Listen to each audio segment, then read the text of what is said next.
광주의 한 대학교에서 20대 학생이 심정지 상태로 발견돼 100여 미터 거리에 있는 이 대학병원 응급실로 이송하려 했지만 거부당했습니다. 해당 학생은 현재 의식불명 상태입니다. 김혜린 기자가 보도합니다. 조선대학교 캠퍼스 잔디밭에 경찰 통제선이 쳐져 있습니다. 어제 아침 7시 40분쯤 이곳에서 20대 여학생이 심정지 상태로 쓰러진 채 발견됐습니다. 출동한 119 구급대원들이 불과 100여 미터 떨어진 조선대병원 응급실로 여학생을 이송하려 했지만 응급실은 수용할 수 없다고 밝혔습니다. 처음에 출동했을 때는 의식, 호흡이 없어가지고 저희가 심폐소생술을 하고 조대에서는 수용이 안 된다고 해서 구급대원은 현장에 도착하자마자 조선대병원의 스마트 의료지도 전용 회선으로 전화를 걸었습니다. 심정지 환자를 살리기 위해 의료진과 원격으로 응급처치하는 방식입니다. 하지만 이 전화를 받은 응급실 의사가 심정지 환자나 도착 전 사망 환자는 못 받는다고 답한 겁니다. 당시 조선대병원 응급실에는 응급의학과 전문의 없이 외과와 정형외과 의사만 근무 중이었습니다. 구급대원은 일반 전화로 조선대병원 응급실에 다시 연락했지만 응급실은 2차례 모두 전화를 받지 않았습니다. 여학생은 결국 인근 전남대병원 응급실로 이송됐지만 의식불명 상태입니다. 조선대병원 측은 당시 응급 외과 수술이 있었고 다른 환자가 많아서 어쩔 수 없었다고 밝혔습니다. 조선대병원 응급실은 당초 응급의학과 전문의와 전공의를 합해 18명이 근무했지만 전공의 사직 이후 전문의 7명만 일하고 있고 이번 주부터 매주 수요일 다른 진료과 지원을 받기 시작했습니다. KBS 뉴스 김혜린입니다. 매주 목요일 응급실 축소 운영에 들어간 아주대병원. 부축을 받으며 응급실에 들어간 60대 뇌경색 환자가 이내 다시 나옵니다. 정신환자, 심폐환자 이런 동네 병원에서 뇌경색 진단을 받은 뒤 이 병원을 연결해 줬지만 응급실에선 진료 대상이 아니라는 이야기를 들었습니다. 뇌경색이고 한쪽은 끊겼고 한쪽은 연결이 되는데 급하다고. MRI 검사하고 그 원장님이 일로 연락을 해줬어. 일로 가라고. 그럼 지금 안 된다고.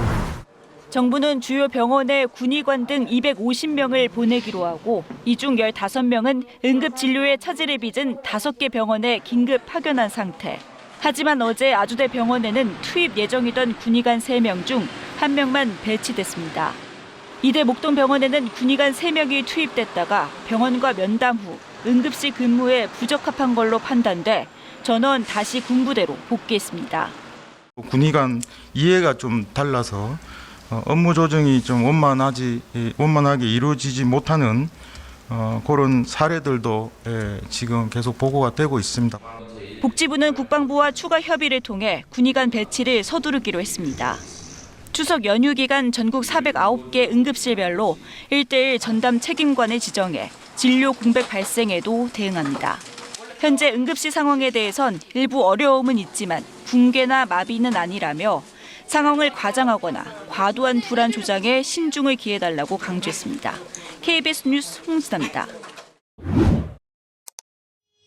청주시 오창읍의 한 도로에서 오토바이를 몰던 70대 운전자가 46인승 전세버스에 치여 복부와 다리 등을 크게 다쳤습니다. 환자의 상태는 응급 5단계 가운데 두 번째로 높은 2단계 중증 환자였던 상황. 119 구급대는 중증 외상센터가 있는 충북대학교 병원 등 11곳에 환자 이송을 문의했습니다. 하지만 모두 수술할 의료진이나 전문 장비가 없다는 이유 등으로 환자를 받을 수 없다고 거부한 것으로 알려졌습니다. 환자는 결국 사고 40분 만에 청주의 2차 종합병원에서 응급처치를 받았습니다. 하지만 전문적인 치료가 필요하다는 의료진의 소견에 120km 떨어진 강원도 원주의 상급병원까지 이송됐습니다. 이 과정에서 의식이 저하된 것으로 알려진 이 환자는 현재 중환자실에서 치료를 받고 있습니다. 다시 병원으로부터 상급병원으로의 전원 요청을 받고 현장 구급대원이 응급처치를 하면서 원주 세브란스 병원으로 이송하였습니다. 이에 대해 충북의 유일한 상급 종합병원인 충북대병원 측은 당시 마취과 전문의 1명이 야간 당직 중에 다른 응급수술을 하고 있어 대응하기 어려웠다고 설명했습니다. 의대 증원 갈등으로 의료계가 집단 행동에 돌입하기 전에는 충북대 병원에서 마취과 전문의 3명가량이 야간 당직했던 것으로 확인됐습니다. KBS 뉴스 이유진입니다. 지난 2일 부산 기장군의 공사 현장에서 추락한 70대 작업자는 응급처치는 받았지만 수술을 제때 받지 못해 숨진 것으로 뒤늦게 확인됐습니다. 부산소방본부는 숨진 작업자를 응급처치한 뒤 수술할 병원을 찾았지만 여러 곳에서 환자 수송을 거부당했고 신고 1시간 10분여 만에 사고 현장에서 50km 떨어진 고신대병원으로 이송했다고 밝혔습니다. 하지만 고신대병원에서는 당시 수술 가능한 흉부외과 전문의가 없었고 수술병원을 찾다 사고 4시간여 만에 숨졌습니다.